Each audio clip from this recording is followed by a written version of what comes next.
नमस्कार आदाब, मैं शरी यासिर। स्वागत है आप सभी का सियासत टीवी के हिंदी समाचार में। सबसे पहले देखते हैं हेडलाइंस। नाम लिए बिना शशि थरूर पर भड़के जयराम रमेश का कांग्रेस में होना और कांग्रेस का होना में जमीन आसमान का फर्क।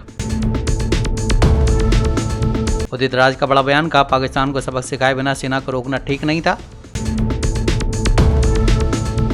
दिल्ली की मुख्यमंत्री रेखा गुप्ता ने कहा आप सरकार के छोड़े हुए कार्यों को पूरा करने के लिए हैं प्रतिबद्ध। हाईकोर्ट ने दिल्ली यूपी पुलिस को लगाई फटकार, कहा लापरवाही से सबूत हो गए नष्ट। नीतीश कुमार के इंडिया गठबंधन से बाहर आने का हुआ खुलासा। डोनाल्ड ट्रंप का बड़ा प्लान, कहा गाजा के 10 लाख लोगों को लीबिया में बसाया जाएगा। अब समाचार विस्तार से। भारत द्वारा पाकिस्तान के साथ संघर्ष के बारे में अन्य देशों को जानकारी देने के लिए सर्वदलीय प्रतिनिधिमंडल भेजा जाएगा। कांग्रेस नेता पवन खेरा ने कहा है कि हमने पत्र लिखकर भारत सरकार को इस पर अपना पूरा समर्थन दिया है। ये एक ऐसी मुहिम है जो पूरे राष्ट्र की मुहिम है, न कि किसी एक पार्टी विशेष की मुहिम है। पाकिस्तान के बारे में बताएंगे, उस चीज को आप कैसे देखते हैं? हमने पत्र लिखकर उनको पूरा समर्थन दिया है इसको कि हम भी, हमारे सांसद जरूर जाएंगे साथ में। हमने अपने कुछ नाम भी भेजे थे। ये एक मुहिम ऐसी है जो पूरी राष्ट्र की मुहिम है, किसी एक पार्टी या किसी सरकार की नहीं है, देश की मुहिम है। सेना के जवानों आतंकवाद के मुद्दे पर पाकिस्तान को विदेशों में घेरने के लिए सरकार ने ऑल पार्टी डेलीगेशन को अलग अलग देशों में भेजने का फैसला किया है। इसमें से एक डेलीगेशन का नेतृत्व कांग्रेस सांसद शशि थरूर को सौंपा गया है। मामले पर राजनीति चरम पर है। कांग्रेस नेता और राज्यसभा सांसद जयराम रमेश ने आज प्रेस कॉन्फ्रेंस के दौरान शशि थरूर पर हमला करते हुए कहा है कि कांग्रेस में होना और कांग्रेस का होने में जमीन आसमान का फर्क है। हालांकि उन्होंने शशि थरूर का नाम नहीं लिया। शशि थरूर पर परोक्ष रूप से निशाना साधते हुए जयराम रमेश ने कहा, व्यक्तियों को लेकर टिप्पणी नहीं करूंगा, लेकिन कांग्रेस में होना और कांग्रेस का होना जमीन आसमान का अंतर है। उन्होंने कहा सरकार ने 4 नाम मांगे थे, हमने दिए, लेकिन सरकारी प्रेस रिलीज से हैरानी हुई। सरकार का व्यवहार ईमानदारी नहीं दर्शाता। सरकार गंभीर मामले में खेल खेल रही है। सरकार की कूटनीतिक फेल हो चुकी है। ये अवसरवाद की राजनीति है। सरकार ट्रंप को सीधा जवाब नहीं देना चाहती, जिन्होंने एक बार फिर 7वीं बार भारत पाक के बीच मध्यस्थता की बात दोहराई है। सरकार संसद का विशेष सत्र बुलाए। जयराम रमेश ने आगे कहा, सर्वदलीय प्रतिनिधिमंडल का स्वागत है, लेकिन सरकार की ओर से नाम मांगकर उन नामों का ऐलान न करना बेईमानी है। हम 4 नामों में कोई बदलाव नहीं करेंगे। आतंकवाद के मुद्दे पर पाकिस्तान को घेरने के लिए सरकार ने ऑल पार्टी डेलीगेशन को अलग अलग देशों में भेजने का फैसला किया। इसमें से एक का नेतृत्व कांग्रेस सांसद शशि थरूर करेंगे। मामले पर वरिष्ठ वकील और राज्यसभा सांसद कपिल सिब्बल ने कहा है कि उन्होंने प्रतिनिधिमंडल की मांग लगातार की थी। ये खुशी की बात है। वहीं शशि थरूर के मुद्दे पर उन्होंने कहा है कि वो इस विवाद में नहीं पड़ना चाहते हैं। नमस्कार। मुझे याद है 26/11 के बाद प्रधानमंत्री जी डॉक्टर मनमोहन सिंह जी ने फैसला किया कि अब हमें एक ऐसा कदम उठाना चाहिए जिससे विश्व को साबित हो जाए कि पाकिस्तान एक टेररिस्ट स्टेट भी है और वहाँ आतंकवादी पैदा किए जाते हैं। तो और साथ साथ ये भी बताएंगे कि किस तरह से, किस बेरहमी के साथ उन्होंने मुंबई पे हमला किया। ये तथ्य जो हमारे पास थे हमने इकट्ठा किए, डॉक्यूमेंटेशन किया और इसके बाद अलग अलग डेलीगेशंस देशों में गई, यूएस, यूरोप, हर जगह। मैं लीडर ऑफ डेलीगेशन बना फॉर द अफ्रीकन कॉन्टिनेंट। तो कई देशों, मैं अफ्रीका के कई देशों में गया, नाइजीरिया गया, साउथ अफ्रीका गया, केन्या गया, कई देशों में गया और वहाँ के विदेश मंत्री, पार्लियामेंटेरियंस, सभी को हमने संबोधित किया और बताया कि किस तरह से पाकिस्तान आतंकवाद के द्वारा हिंदुस्तान पे हमला करता है और फिर कहता है कि हमें, और फिर पाकिस्तान कहता है कि हमें कोई लेना देना नहीं है। अब ये तो साफ जाहिर हो गया कि अजमल वहीं से आया था, दस्तावेज भी सब साबित हो गए। तो निश्चित रूप से ये एक वातावरण पैदा हुआ विश्व में जिसका आज भी हमें फायदा मिल रहा है। वो वातावरण पैदा हुआ कि कि पाकिस्तान एक ऐसा देश है which is a factory which produces terrorists, जो आतंकवादी पैदा करते हैं।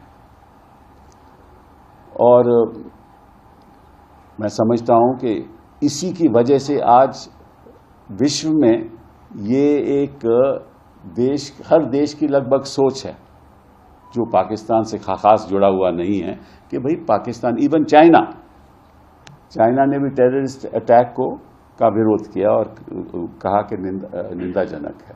तो सभी जानते हैं कि पाकिस्तान के द्वारा ये होता है। अब बट सभी स्टेट के साथ जोड़ना नहीं चाहते, लेकिन सभी को मालूम है। तो ये माहौल पैदा करना बड़ा जरूरी था। जम्मू कश्मीर के मुख्यमंत्री उमर अब्दुल्ला ने कहा है कि अभी सीमा या एलओसी पर कहीं से भी सीज फायर उल्लंघन की कोई खबर नहीं है। नुकसान का आकलन किया जा रहा है। डैमेज असेसमेंट रिपोर्ट आने के बाद हम मुआवजा पैकेज तैयार करेंगे और जहां भी केंद्र सरकार की मदद की जरूरत होगी हम मांगेंगे। विजिट किया है एलओसी, तो क्या सिचुएशन है सर? फिलहाल वहाँ सीज फायर बना हुआ है। कहीं पे भी ना बॉर्डर पे ना लाइन ऑफ कंट्रोल पे कहीं से भी सीज फायर वायलेशन की कोई खबर नहीं आ रही है। अब जैसे मैंने मौके पे आप सबों से बात की, उसके बाद अलहदा आप लोगों से बात की, फिलहाल जो नुकसान हुआ है उसका मुआयना किया जा रहा है, उसकी असेसमेंट की जा रही है। डैमेज असेसमेंट रिपोर्ट हमारे पास आ जाए तो फिर उनके लिए जो कॉम्पनसेशन का पैकेज हमें तैयार करना होगा वो हम कर लेंगे। जो हम खुद अपने हाथों से कर सकेंगे कर लेंगे, जो बाकी हमें मरकज की मदद की जरूरत होगी हम मरकज से मांग लेंगे। जो पार्लियामेंट डेलीगेशन जा रहा है फॉरेन कंट्रीज में ऑपरेशन सिंदूर को समझाने के लिए, कैसे देखते हैं सर आप? नहीं, ठीक है ना।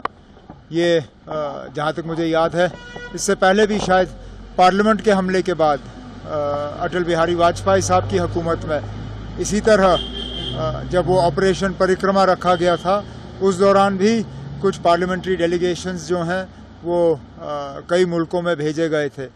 तो आज भी बाकी जो अहम मुल्क हैं, इम्पोर्टेंट कंट्रीज़ हैं, उन्हें अपने मुल्क की, यहाँ हिंदुस्तान की जो बात है, हमारा जो मौक़िफ़ है, वो उनके सामने रखने का एक अच्छा मौका है।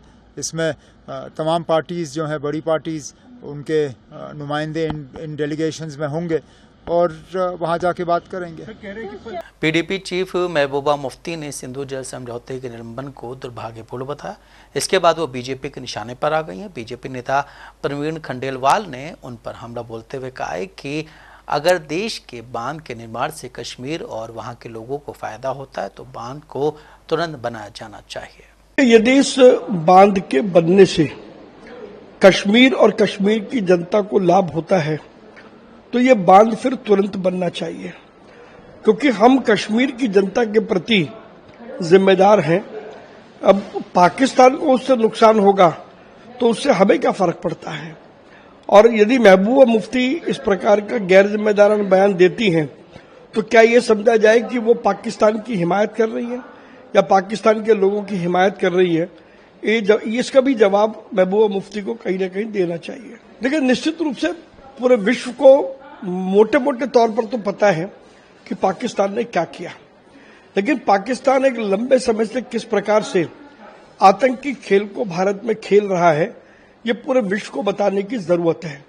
और इस कड़ी में सांसद और इस प्रकार के जिम्मेदार लोग यदि विदेशों में जाते हैं, वहां की सरकारों से बात करते हैं, तो भारत के विषय में उनका नजरिया स्पष्ट होगा और निश्चित रूप से ये भारत की एक बहुत बड़ी कूटनीतिक सफलता होगी। कांग्रेस नेता उदित राज ने सरकार पर निशाना साधते हुए कहा है कि जब तक पाकिस्तान की सेना को पूरी तरह से सबक नहीं सिखा दिया जाता तब तक भारतीय सेना को नहीं रोकना चाहिए था, लेकिन ट्रंप के दखल की वजह से सेना को रोकना पड़ा। उन्होंने कहा है कि भारत ऐसी स्थिति में पहले कभी नहीं रहा जहां उसे इतना शर्मसार होना पड़ा हो।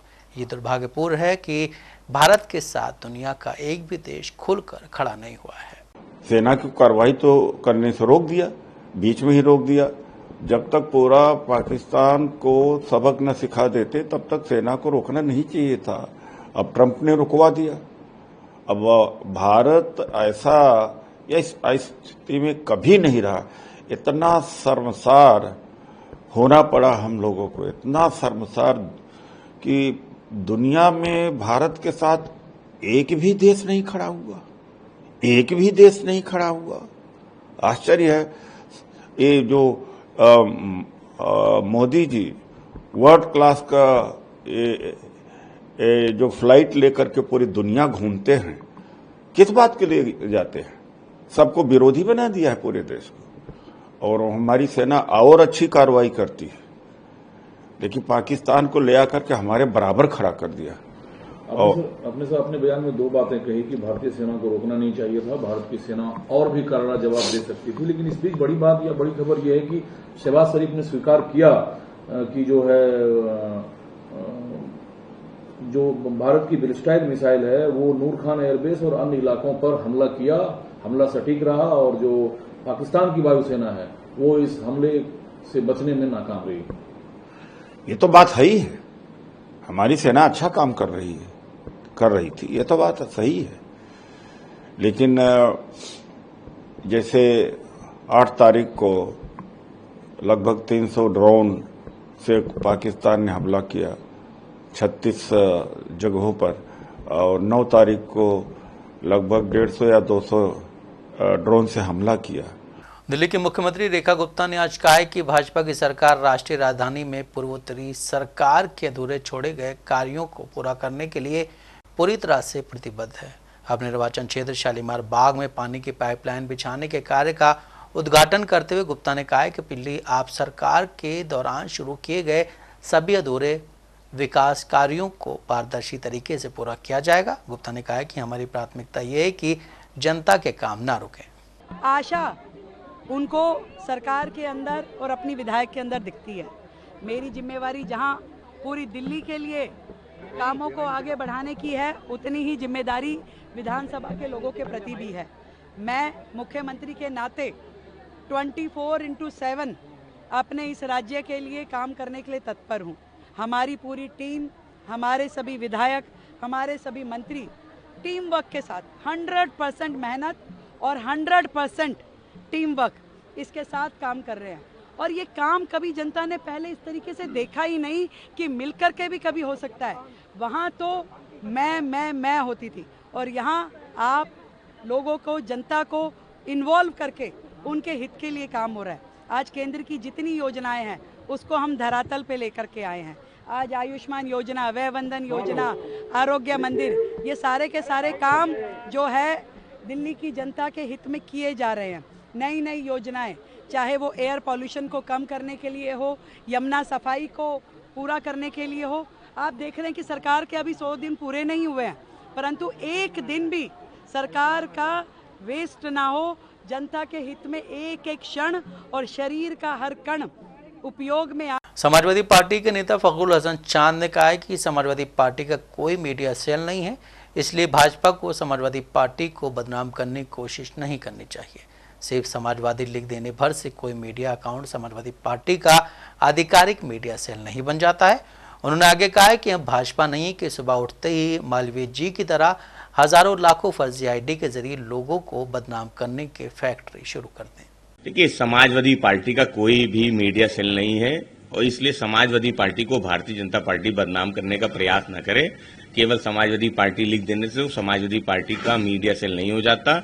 हम कोई भारतीय जनता पार्टी नहीं है कि सुबह उठे मालवीय जी और उन्होंने हजारों लाखों फर्जी अकाउंट से लोगों को बदनाम करने की फैक्ट्री शुरू की।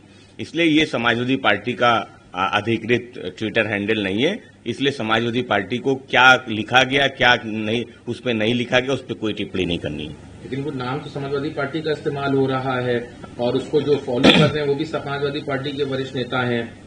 बहुत से ऐसे अकाउंट हैं जो मालवीय जी चलाते हैं, हजारों फर्जी अकाउंट हैं जिनको बहुत से भारतीय जनता पार्टी के जो लोग हैं वो उसे फॉलो करते हैं।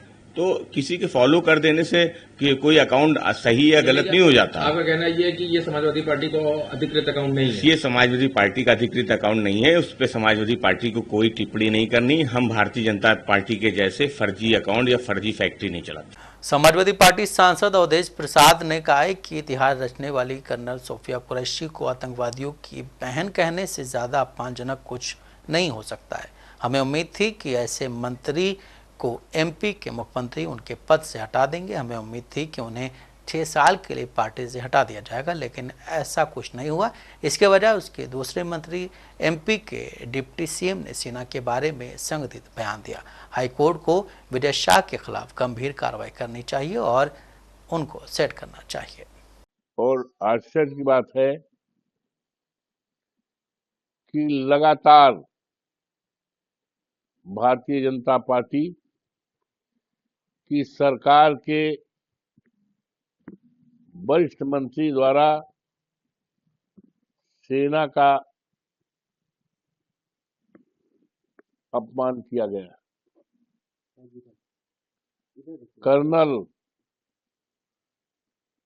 कर्नल जिसने इतिहास बनाया है, उसके बारे में ये टिप्पणी करना कि ये आतंकवादियों की बहन है, इससे घोर अपमान दुनिया में नहीं हो सकता। उम्मीद की जाती थी कि ऐसे मंत्री को मंत्री परिषद से वहां के मुख्यमंत्री हटाएंगे और साथ ही साथ हटाने के बाद जो माननीय उच्च न्यायालय ने उनके ऊपर बहुत ही गंभीर धाराओं में दिल्ली हाईकोर्ट ने 20 साल के युवक की संदिग्ध परिस्थितियों में मौत के मामले में दिल्ली और यूपी पुलिस की लापरवाही पर नाराजगी जाहिर की है। दिल्ली हाईकोर्ट के जज ने यूपी और दिल्ली पुलिस द्वारा एक दूसरे पर जिम्मेदारी डालने को लेकर कड़ी फटकार लगाते हुए कहा है कि इस लापरवाही की वजह से फॉरेंसिक सबूत हमेशा के लिए खत्म हो गए। दिल्ली हाईकोर्ट के जस्टिस अनूप जयराम अंबानी ने कहा है कि युवक की संदिग्ध परिस्थितियों में हुई मौत दिल्ली और यूपी पुलिस के द्वारा अपनी जिम्मेदारी को सही तरीके से पूरा न करने का एक बड़ा उदाहरण है। दिल्ली हाईकोर्ट ने इस मामले की सुनवाई के दौरान दिल्ली पुलिस को अहम निर्देश दिया है कि वह भारतीय न्याय संहिता की धारा 103 के तहत 10 एफआईआर इस मामले में दर्ज करे। 1 हफ्ते के भीतर इस मामले से जुड़े सभी साक्ष्य और सबूत यूपी पुलिस को सौंप दिया जाए। दिल्ली हाईकोर्ट ने यूपी पुलिस को आदेश देते हुए इस मामले में तुरंत एफआईआर दर्ज कर जांच शुरू करने का आदेश दिया। दरअसल यह मामला हर्ष कुमार शर्मा नाम के युवक से जुड़ा है, जो 3 दिसंबर 2024 को नोएडा में स्थित अपने कॉलेज से घर पर नहीं लौटा। हालांकि उसी रात वह ग्रेटर नोएडा के एक सुनसान जगह में अपनी कार में मरा हुआ मिला। उसके कार के अंदर कथित तौर पर एक कार्बन मोनोऑक्साइड का एक सिलेंडर भी मिला था। इसके बाद पीड़ित की बहन ने मामले में यूपी और दिल्ली पुलिस में शिकायत दर्ज कराई थी, जिसके बाद पीड़िता ने दिल्ली हाईकोर्ट का दरवाजा खटखटाया और अपनी याचिका में हत्या की जांच की मांग की थी। दिल्ली हाईकोर्ट में दाखिल याचिका में उन्होंने आरोप लगाया कि दिल्ली और यूपी पुलिस में शिकायत दर्ज कराने के बावजूद भी किसी ने इस मामले में एफआईआर दर्ज नहीं की। कांग्रेस पार्टी के दिग्गज नेता पी चिदम्बरम ने गुरुवार को विपक्षी इंडिया गठबंधन को लेकर संदेह जताया। उन्होंने कहा है कि इंडिया गठबंधन का भविष्य अच्छा नहीं दिख रहा है। हालांकि उन्होंने इस बात पर भी जोर दिया है कि इंडिया ब्लॉक को बचाया जा सकता है, जिसको लेकर अब बिहार में सियासत शुरू हो गई है। बिहार के मुख्यमंत्री नीतीश कुमार के इंडिया गठबंधन से बाहर आने को लेकर जेडीयू नेता केसी त्यागी ने बड़ा बयान दिया है। जनता दल यूके और नीतीश कुमार के इंडिया गठबंधन से बाहर आने का सबसे बड़ा कारण कांग्रेस का जातिगत जनगणना पर आंतरिक जो कॉन्फ्लिक्ट है और ममता बनर्जी समेत इंडिया गठबंधन के कई दलों द्वारा जातिगत जनगणना का विरोध करना भी शामिल है। आरजेडी नेता मृत्युंजय तिवारी ने कहा कि यह ठीक है कि सरकार सांसदों को भेज रही है, लेकिन भाजपा और केंद्र सरकार को यह बताना चाहिए कि हमारी भारतीय सेना का अपमान करने वालों के खिलाफ क्या कार्रवाई की गई। देश मध्य प्रदेश के मंत्री और डिप्टी सीएम द्वारा सेना का अपमान बर्दाश्त नहीं करेगा और अब तक कोई कार्रवाई क्यों नहीं की गई, ये भी बताना चाहिए। देखिए, ये तो ठीक है कि सरकार कैंपेन चलाने के लिए पार्लियामेंट के मेंबर को भेज रही है, लेकिन पहले जिन्होंने हमारे भारतीय सेना का अपमान किया, ऐसे कृत्य करने वालों पर क्या कार्रवाई हुई, ये बीजेपी और केंद्र सरकार बताए कि मध्य प्रदेश के मंत्री और डिप्टी सीएम ने किस तरह का अपमान किया हमारे भारतीय सेना का, ये देश बर्दाश्त नहीं करेगा। और अभी तक बर्खास्तगी नहीं हो रही है, गिरफ्तारी नहीं हो रही है। यही अगर कोई विपक्ष का नेता अगर ये बात कहा होता तो हाय तौबा मचाते ये भाजपाई। बताए बीजेपी को खुली चुनौती है कि ये देश की सेना जिनके शौर्य पराक्रम और वीरता को पूरा दुनिया ने देखा है, उसका अपमान भारतीय जनता पार्टी की सरकार, मध्य प्रदेश के मंत्री और उप मुख्यमंत्री ने किया है। ये कौन सा चेहरा है बीजेपी का? ये राष्ट्रभक्ति और देशभक्ति को रौंद दिया इनके मंत्री ने, और अभी तक कोई कार्रवाई नहीं। ये क्या हो रहा है? आदरणीय प्रधानमंत्री जी से सवाल है। वहीं अमेरिका के राष्ट्रपति डोनाल्ड ट्रंप ने फिलिस्तीन के लिए बड़ी योजना तैयार की, जिस पर उनका प्रशासन तेजी से काम कर रहा है। एक रिपोर्ट में बताया गया है कि ट्रंप प्रशासन गाजा पट्टी के करीब 10 लाख लोगों को लीबिया में स्थायी रूप से पुनर्वास की योजना पर विचार कर रहा है। रिपोर्ट में इस योजना की जानकारी रखने वाले 5 अलग अलग सूत्रों के हवाले से दावा किया गया है कि ट्रंप प्रशासन ने इस प्रस्ताव को इतनी गंभीरता से लिया कि इसे लीबिया के नेतृत्व के सामने भी रखा गया।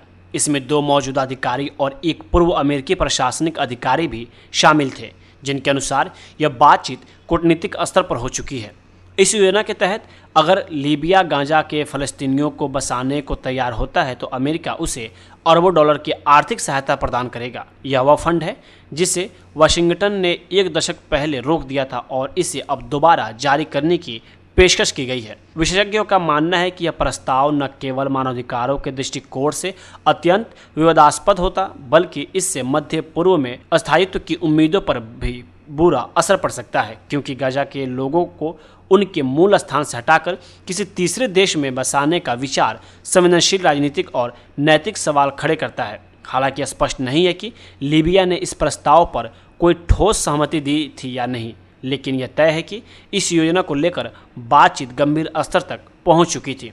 एक और जहां लीबिया आंतरिक अस्थिरता से जूझ रहा है, वहीं ऐसे भारी संख्या में लोगों को बसाना देश की सामाजिक और आर्थिक स्थिति पर गहरा असर डाल सकता था। यह भी महत्वपूर्ण है कि लीबिया की जनता और क्षेत्रीय नेताओं की प्रतिक्रिया इस तरह के किसी प्रस्ताव पर नकारात्मक हो सकती थी। कई विशेषज्ञों का मानना है कि फ़लस्तीनियों की जबरन बसावट न तो न्यायसंगत है और न ही यह कूटनीति का उदाहरण है। हिंदी समाचार यहीं समाप्त होता है। मुझे दें इजाजत। बाकी खबरों के लिए बने रहें सियासत टीवी के साथ।